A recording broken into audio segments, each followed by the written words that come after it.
Hi friends, എല്ലാവർക്കും പുതിയൊരു വീഡിയോയിലേക്ക് സ്വാഗതം. എല്ലാവരും കൂടെ ആദ്യം തന്നെ ഭക്ഷണം കഴിക്കാൻ ഇരിക്കുന്നതാണ് കാണിക്കുന്നത്. അപ്പോൾ ഗംഗ പറയും, ഞാൻ സ്പെഷ്യൽ ഒരു പായസം ഉണ്ടാക്കിയിട്ടുണ്ട്, എല്ലാവർക്കും അത് എടുക്കട്ടെ. അപ്പോൾ എനിക്ക് വേണ്ട എന്ന് പറഞ്ഞിട്ട് ശ്രേയ അവിടെ നിന്ന് എഴുന്നേറ്റ് പോവുകയാണ്. അപ്പോൾ ദേവയാനി പറയും, എനിക്ക് ഒരു ജ്യൂസ് മതി, പായസം കഴിച്ചാൽ ശരിയാവില്ല, ഷുഗർ ലെവൽ കൂടും. അപ്പോൾ ഹേമാവതി പറയും, എനിക്ക് പായസം എടുത്തോ, നാത്തൂന് മാത്രം ജ്യൂസ് എടുത്താൽ മതി. അപ്പോൾ ഗംഗ ശരിയെന്ന് പറഞ്ഞിട്ട് അകത്തേക്ക് പോവുകയാണ്. ആ സമയം ദേവയാനി പോയിട്ട് ശ്രേയയോട് പറയും, പോയിസൺ ബോട്ടിൽ അപ്പുറത്ത് വെച്ചിട്ടുണ്ട്, അതെടുത്ത് ഗംഗ കാണാതെ അകത്തേക്ക് പോയിക്കോ, 2 സ്പൂണിൽ കൂടുതൽ ഒഴിക്കരുത് എന്ന് പറഞ്ഞിട്ട് ദേവയാനി ശ്രേയയെ അകത്തേക്ക് പറഞ്ഞു വിടുകയാണ്. ആ സമയം ഗംഗ കിച്ചണിൽ പോയിട്ട് ദേവയാനിക്കുള്ള ജ്യൂസ് അടിക്കാൻ വെച്ച് ബാക്കി എല്ലാവർക്കും ഉള്ള പായസം എടുത്ത് അവിടെ നിന്ന് പോവുകയാണ് കേട്ടോ. ആ സമയം ശ്രേയ അവിടേക്ക് വരികയാണ്. എന്നിട്ട് പറയും, 2 സ്പൂൺ മാത്രമേ ഒഴിക്കാൻ പാടൂ അല്ലേ, ഇപ്പോൾ ശരിയാക്കി തരാം എന്ന് പറഞ്ഞിട്ട് ആ ബോട്ടിലിലെ പോയ്സൺ മുഴുവൻ ആ ജ്യൂസിലേക്ക് ഒഴിക്കുകയാണ്. എന്നിട്ട് പറയും, ഇത് കുടിക്കുന്നതോടെ ആ ദേവയാനി തീരണം, ആ കുറ്റം ഗംഗയുടെ തലയിലാവും, അതോടെ രണ്ടിൻ്റെയും ശല്യം തീരും, പിന്നെ മഹിയേട്ടൻ എനിക്ക് മാത്രം സ്വന്തം എന്ന് ആലോചിച്ച് ചിരിച്ചുകൊണ്ട് നിൽക്കുകയാണ് കേട്ടോ. എന്നൊക്കെ പറഞ്ഞിട്ട് പിന്നെ ശ്രേയ അവിടെ ഒളിച്ചിരിക്കുകയാണ്. ഇതൊന്നും അറിയാതെ പാവം ഗംഗ വന്നിട്ട് ജ്യൂസ് എടുത്ത് കൊണ്ടുപോയി ദേവയാനിക്ക് കൊടുക്കുകയാണ്. അപ്പോൾ ഹേമാവതി പറയും, നാത്തും ജ്യൂസ് കുടിച്ച് നന്നായി, പായസം അത്രയ്ക്കൊന്നും കൊള്ളില്ല.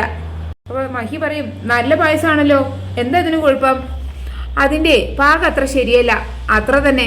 അപ്പോൾ രാഹുൽ പറയും, എന്നാ ഒരു ജ്യൂസ് ആൻറ്റിയോട് കുടിച്ചോ. അപ്പോൾ ഹേമാവതി പറയും, എന്നാലൊരു ജ്യൂസേ എനിക്കും എടുത്തോ, ജ്യൂസ് ഞാൻ കുടിച്ചിട്ട് നല്ലതാണെന്ന് നോക്കിയിട്ട് കുടിച്ചാൽ പോരെ, അത് മതി. അപ്പോൾ ദേവയാനി ആ ജ്യൂസ് കുടിക്കുകയാണ് കേട്ടോ.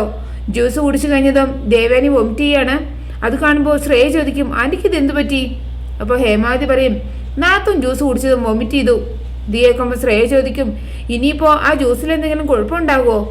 അപ്പോൾ മഹി പറയും, ജ്യൂസിന് എന്ത് കുഴപ്പമുണ്ടാവാനാണ്, ജ്യൂസ് ഇപ്പോൾ അടിച്ചു കൊണ്ടുവന്നതല്ലേ ഉള്ളൂ. അപ്പോൾ ഹേമാവതി പറയും, ജ്യൂസിന് തന്നെയാണ് കുഴപ്പം, ജ്യൂസിലെ നാത്തുനിപ്പോൾ ഛർദ്ദിച്ചത്. അപ്പോൾ മഹി പറയും, എന്തായാലും അമ്മ ഹോസ്പിറ്റലിലേക്ക് കൊണ്ടുപോകാം എന്ന് പറഞ്ഞിട്ട് ദേവയാനിയും പിടിച്ച് അവിടെ നിന്ന് പോവുകയാണ്.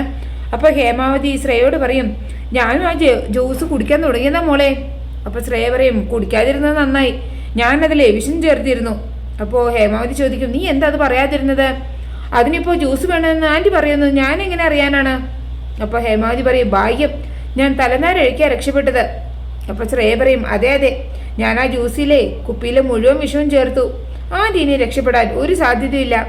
ഈ കുറ്റത്തിന് ഗംഗയെ മഹിയേട്ടൻ ഇറക്കിവിടും, അവൾ ജയിലിലാവാനാ പോകുന്നത്, നമുക്കും ഹോസ്പിറ്റലിലേക്ക് പോകാം, എല്ലാം ലൈവായി തന്നെ കാണണം എന്ന് പറഞ്ഞിട്ട് അവരും ഹോസ്പിറ്റലിലേക്ക് പോവുകയാണ്. പിന്നെ കാണിക്കുന്നത് ദേവയാനിയെ പരിശോധിച്ച് ഡോക്ടർ വന്നിട്ട് അവരോട് പറയും, ദേവയാനിക്ക് അല്പം സീരിയസ് ആണ്, നല്ല അളവിൽ തന്നെ വിഷം ഉള്ളിൽ ചെന്നിട്ടുണ്ട്. ഇത് കേട്ടതും മഹിയും ഗംഗയൊന്ന് ഞെട്ടാണ് കേട്ടോ. അപ്പോൾ ഹേമാവതി പറയും, എന്ത് വിഷോ, നാത്തും ഞങ്ങളുടെ കൂടെ തന്നെ ഉണ്ടായിരുന്നതാണല്ലോ, ആകെ ഒരു ജ്യൂസ് മാത്രമേ കഴിച്ചിട്ടുള്ളൂ, അതും വീട്ടിലുണ്ടാക്കിയത്, ഗംഗ ഉണ്ടാക്കിയ ജ്യൂസാണ് അമ്മ കുടിച്ചത്. അപ്പോൾ ഗംഗ ചോദിക്കും, അതിൽ നിന്ന് എങ്ങനെ വിഷം ഉള്ളിൽ ചെല്ലാനോ ഡോക്ടറെ. അപ്പോൾ ഡോക്ടർ പറയും, അതൊന്നും എനിക്കറിയില്ല, ടെസ്റ്റുകൾ നടക്കുന്നുണ്ട്, അവസാനം കഴിച്ച ആഹാരം ടെസ്റ്റ് ചെയ്ത് നോക്കിയാൽ വിഷം ഉണ്ടോ എന്ന് അറിയാൻ സാധിക്കും, അത് എത്രയും പെട്ടെന്ന് അറിയണം, കഴിച്ച വിഷം ഏതാണെന്ന് അറിഞ്ഞാലേ ചികിത്സ എളുപ്പമാകും എന്ന് പറഞ്ഞിട്ട് ഡോക്ടർ അവിടെ നിന്ന് പോവുകയാണ്. ജ്യൂസ് എടുക്കാൻ വേണ്ടി മഹി വീട്ടിലേക്കും പോകുന്നുണ്ട് കേട്ടോ. അതേസമയം വക്കീല് ഗോകുലിനോടും ഗൗരിയുടെ അമ്മയോടും പറയും, ഒരു അവസരത്തിന് വേണ്ടി കാത്തിരിക്കുന്നത് മണ്ടത്തരാണെന്നാണ് എൻ്റെ അഭിപ്രായം. അപ്പോൾ ഗോകുൽ പറയും, ആ വീട്ടിൽ കുട്ടിക്ക് ഭീഷണി ഉണ്ടെന്ന് കോടതി ബോധിപ്പിക്കാൻ പറ്റിയ ഒരു സിറ്റുവേഷൻ നമുക്ക് ഉണ്ടാക്കണ്ടേ, ആ ഗംഗ മാളുവിനെ നന്നായിട്ടാണ് നോക്കുന്നത്, അതാ ഇപ്പം നമുക്ക് തടസ്സം. അപ്പോൾ വക്കീല് പറയും, എത്രയൊക്കെ ആയാലും ഗംഗ രണ്ടാനമ്മയല്ലേ, അറിയാതെ ഒരു കൈപ്പിഴ വരാതിരിക്കില്ല, സ്വന്തം അമ്മമാർക്ക് സംഭവിക്കുന്നു, പിന്നെയാണോ അമ്മ അല്ലാത്ത ഒരാൾ നമ്മൾ അപായപ്പെടുത്താൻ തീരുമാനിച്ചിറങ്ങിയാൽ ഉറപ്പായാലും അത് സാധിച്ചിരിക്കും, അവിടെ വേണ്ടത് ശ്രദ്ധയാണ്. അപ്പോൾ ഗോകുൽ പറയും, ഞാനൊരു അവസരത്തിന് വേണ്ടിയാണ് കാത്തിരിക്കുന്നത്, അവരുടെ ഭാഗത്തുനിന്ന് ചെറിയൊരു പിഴവുണ്ടായാൽ നമുക്കതൊരു അവസരമായിട്ട് മാറ്റിയെടുക്കണം, അതിൽ ഒരു സംശയവും വേണ്ട. മാളു ആ വീട്ടിൽ വളരാൻ ഞാൻ സമ്മതിക്കില്ല, എൻ്റെ മോളെ എനിക്ക് നഷ്ടപ്പെട്ടു, എൻ്റെ കൊച്ചുമോളെ കൂടെ നഷ്ടപ്പെടാൻ വയ്യ, മാളുവിനെ എങ്ങനെയെങ്കിലും രക്ഷിച്ചേ പറ്റൂ. ഗംഗ മാളുവിനെ നന്നായി നോക്കുന്നുണ്ടെങ്കിലും അവൾക്കൊരു കുഞ്ഞുണ്ടായാൽ പിന്നെ മാളുവിൻ്റെ കാര്യത്തിൽ അവൾക്ക് ഒരു ശ്രദ്ധയും ഇല്ലാതാകും. ഇപ്പോൾ കാണിക്കുന്ന ഈ സ്നേഹമൊക്കെ പെട്ടെന്ന് തന്നെ ദേഷ്യമായിട്ട് മാറും, മാളുവിനോട് അവൾ രണ്ടാനമ്മ പോരി തുടങ്ങും, അതിന് ഞാൻ എൻ്റെ കുഞ്ഞിനെ വിട്ടുകൊടുക്കില്ല. അപ്പോൾ ഗോകുൽ പറയും, ഞാൻ ചില വളഞ്ഞ വഴികളൊക്കെ ആലോചിക്കുന്നുണ്ട്, നമുക്കത് നോക്കാം. അപ്പോൾ വക്കീൽ പറയും, ഈ കാര്യത്തിൽ വളഞ്ഞ വഴികളെ പ്രാക്ടിക്കലാവൂ, അത് തന്നെയാണ് നല്ലത്. പിന്നെ കാണിക്കുന്നത് മഹിയും ഗംഗയും രാഹുലും ഹൈമാവതിയും ശ്രേയയും ഐസിനു മുമ്പിൽ നിൽക്കുന്നതാണ്. അപ്പോൾ രാഹുൽ പറയും എന്നാലും അമ്മയുടെ ഉള്ളിൽ എങ്ങനെ വിഷം ചെന്നു എന്നാണ് മനസ്സിലാവാത്തത്. അപ്പോൾ ശ്രേയ പറയും അതൊക്കെ ഇപ്പോൾ റിസൾട്ട് വരുമ്പോൾ അറിയാലോ, കുറച്ചു നേരം കൂടെ ഒന്ന് കാത്തിരിക്കേ. അപ്പോഴാണ് ഡോക്ടർ അവിടേക്ക് വരുന്നത്. എന്നിട്ട് പറയും നിങ്ങളുടെ സംശയം ശരിയാണ്, അവസാനം കുടിച്ച ജ്യൂസിൽ തന്നെയാണ് വിഷം ഉണ്ടായിരുന്നത്. ഇനിയിപ്പോൾ എങ്ങനെ ആ വിഷം ജ്യൂസിൽ വന്നു എന്ന് അറിയണം. മഹി പറയുന്നതനുസരിച്ച് വേണം പോലീസിനെ അറിയിക്കണോ വേണ്ടയോ എന്ന് തീരുമാനിക്കാൻ. അപ്പോൾ ഹേമാവതി പറയും ഇതിലെന്താ ഇത്ര ആലോചിക്കാനുള്ളത്, ഈ ഗംഗയെ ഇപ്പോൾ തന്നെ പോലീസിൽ ഏൽപ്പിക്കണം മഹി. ഇതിലിനി കാര്യമായിട്ടൊന്നും തെളിയാനില്ലല്ലോ, ഗംഗ ഉണ്ടാക്കിയ ജ്യൂസല്ലേ നാത്തും കുടിച്ചത്. അപ്പോൾ ഗംഗ പറയും ഞാൻ ആ ജ്യൂസിൽ ഒന്നും ചേർത്തിട്ടില്ല, ഇത് മറ്റെന്തോ സംഭവിച്ചാണ്. ഞാൻ എന്തിനാണ് മഹിയേട്ടൻ്റെ അമ്മയെ ഇല്ലാതാക്കാൻ ശ്രമിക്കുന്നത്, ആർക്കും ഒരു ദ്രോഹവും ചെയ്യാതെയല്ലേ ഞാൻ ഇവിടെ ജീവിക്കുന്നത്. അപ്പോൾ ശ്രേയ പറയും നീ ഒരു ദ്രോഹവും ചെയ്യുന്നില്ലെന്നേ നീ മാത്രം പറഞ്ഞാൽ മതിയോ, മറ്റുള്ളവരാരും പറയുന്നില്ലല്ലോ. അപ്പോൾ രാഹുൽ പറയും എൻ്റെ അമ്മയ്ക്ക് എന്തെങ്കിലും സംഭവിച്ചാൽ എൻ്റെ സ്വഭാവം മാറും, ഇത് ചെയ്തത് ആരായാലും അവരെ ഞാൻ വെറുതെ വിടില്ല എന്ന് പറഞ്ഞിട്ട് രാഹുൽ അവിടെ നിന്ന് പോവുകയാണ്. അപ്പോൾ ഹേമാവതി പറയും അവൻ അമ്മയോട് സ്നേഹമുണ്ട്, അതുകൊണ്ടാണ് അവൻ അങ്ങനെ പറഞ്ഞത്. ചിലർക്ക് പണ്ടുള്ളവർ പറയുന്ന പോലെ പെണ്ണ് കെട്ടിയാൽ കണ്ണു കെട്ടി എന്ന് പറയുന്ന അവസ്ഥയാണ്. സ്വന്തം മക്കളെക്കാൾ വളർത്ത മകനെ സ്നേഹിച്ച് വളർത്തിയ ഒരു അമ്മയാണ് മരണത്തോട് മല്ലടിച്ച് അകത്ത് കിടക്കുന്നത്. അപ്പോഴും അവൻ്റെ ഭാര്യ പറയുന്നതാണ് വേദവാക്യം. ഇതൊക്കെ കേൾക്കുമ്പോൾ മഹി ഗംഗയോട് പറയും ഇപ്പം ഇറങ്ങണം നീ ഇവിടെ നിന്ന്, ഇനി നീ ഇവിടെ നിൽക്കരുത്. എനിക്ക് ഇതിൽ കൂടുതൽ മര്യാദയോടെ പറയാനോ പെരുമാറാനോ അറിയില്ല. എൻ്റെ നിയന്ത്രണം നഷ്ടപ്പെടുന്നതിന് മുമ്പ് എൻ്റെ മുന്നിൽ നിന്ന് നീ പൊയ്ക്കോ. ഇത് കേട്ടതും ഗംഗ പൊട്ടിക്കരയാണ് കേട്ടോ. ഗംഗയെ ഒരു വാക്ക് പോലും പറയാൻ മഹി സമ്മതിക്കുന്നില്ല. അപ്പോൾ ഹേമാവതി പറയും അവൾ കണ്ണീർ ഒലിപ്പിക്കാൻ തുടങ്ങി. ഈ കണ്ണീര് കാണിച്ചല്ലേ നീ പലരെയും മയക്കി വെച്ചിരിക്കുന്നത്.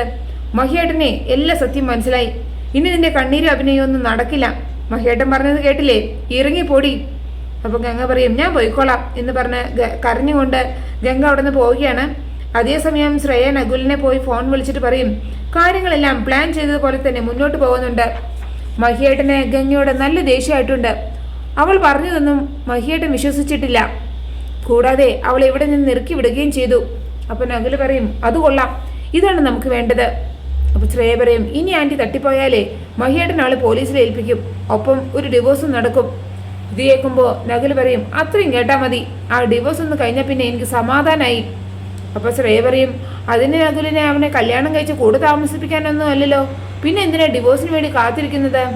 അപ്പോൾ നകുല് പറയും അവകാശം പറഞ്ഞ മഹി പുറകെ വരരുത്, അതിനുവേണ്ടി പറഞ്ഞതാണ് ഞാൻ, അല്ലാതെ അവളെ വിൽക്കാൻ കൊണ്ടുപോകുന്ന എനിക്ക് എന്തിനാണ് ഡിവോഴ്സും തേങ്ങാക്കൊലയും. അപ്പോൾ ശ്രേയ പറയും നകുലൊരു കാര്യം ഉറപ്പിച്ചോ, ആൻറ്റിക്ക് എന്തെങ്കിലും പറ്റിയാൽ മഹിയേട്ടൻ അവളെ വെറുതെ വിടില്ല, അത് നകുലിന് ഒരു ഗോൾഡൻ ചാൻസ് ആണ്. ആൻറ്റിക്കൊന്നും പറ്റിയില്ലെങ്കിലോ, പറ്റാതിരിക്കാനേ ഒരു സാധ്യതയില്ല നകുലേ, ആ രീതിയിലാണ് ഞാൻ വേണ്ടതൊക്കെ ചെയ്തിട്ടുണ്ട്.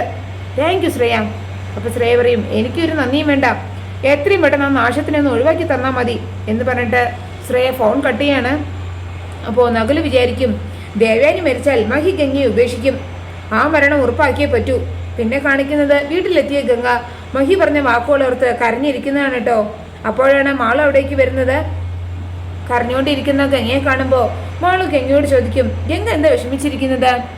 അപ്പോൾ ഗംഗ പറയും ഒന്നുമില്ല മോളെ. അല്ല എന്തുണ്ട് ഗംഗ, കാര്യം എന്താണെന്ന് പറ. അപ്പോൾ ഗംഗ എല്ലാം മാളുവിനോട് പറയാൻ കേട്ടോ. എന്നിട്ട് പറയും ഞാനൊരു തെറ്റും ചെയ്തിട്ടില്ല മോളെ, പക്ഷേ എല്ലാവരും കൂടെ എന്നെ കുറ്റപ്പെടുത്തുകയാണ്. അപ്പോൾ മാള് പറയും ഗംഗ വിഷമിക്കാതെ, ഗംഗ ഇങ്ങനെയൊന്നും ചെയ്യില്ല എന്ന് എനിക്ക് നന്നായിട്ട് അറിയാം.